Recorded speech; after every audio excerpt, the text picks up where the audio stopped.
Dans un monde où les personnes que l'on déteste le plus pourront toujours nous atteindre. Un monde où plus on grandit, moins on accorde de temps aux choses qui nous sont précieuses. L'hiver arrive, et tous les bipolaires savent que c'est une période douloureuse pour nous. Je ne comprendrai jamais pourquoi mon environnement externe influence autant mon être. Pourquoi mon corps ne s'adapte pas aussi facilement que les autres à ces changements de température? Pourquoi je vis dans le béton alors que je rêve de sable et de soleil? On me disait fais des études pour faire ce qu'il te plaît plus tard. Bah on y est. Ma chambre d'ado est devenue un salon de jeune adulte. Ma chaise de bureau avec des autocollants Zelda est devenue un canapé Ikea. J'ai changé de télé, je paye mes factures, et me voilà dans le monde des adultes. C'est fou à quel point on peut avoir envie d'indépendance lorsqu'on est jeune, et très rapidement se rendre compte à quel point la vie n'est pas celle qu'on attendait au départ. Les gens prennent leur direction, politique ou sentimentale. On change avec le temps, et le temps change avec nous.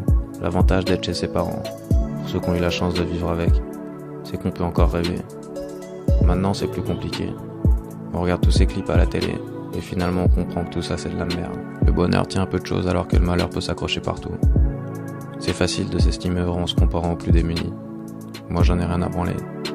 Chaque année c'est la même chose. Je veux plus voir personne. Les gens commencent à me trouver bizarre, puis se souviennent que finalement c'est juste un rituel. J'ai besoin de personne pour réfléchir. J'ai même besoin de tout le monde pour me sentir seul. Je pourrais très bien m'envoyer des mails tout seul, écrire un journal intime que des gens découvriront plus tard. Mais j'ai la chance de vous avoir, vous, donc maintenant j'en profite. Difficile de savoir si la Terre continue de tourner pendant mon sommeil. Si les gens ne sont pas inactifs chez eux, et ne font rien quand je suis pas là pour les observer. Si la vie est un jeu qu'à la fin on obtient nos scores. Je pense que j'obtiendrai un énorme sujet. Difficile de savoir si des gens contrôlent les voix que j'entends dans ma tête. Si je dois leur répondre, les ignorer, ou n'en parler à personne. De toute façon c'est trop tard. Elles parlent trop fort pour moi. À bientôt.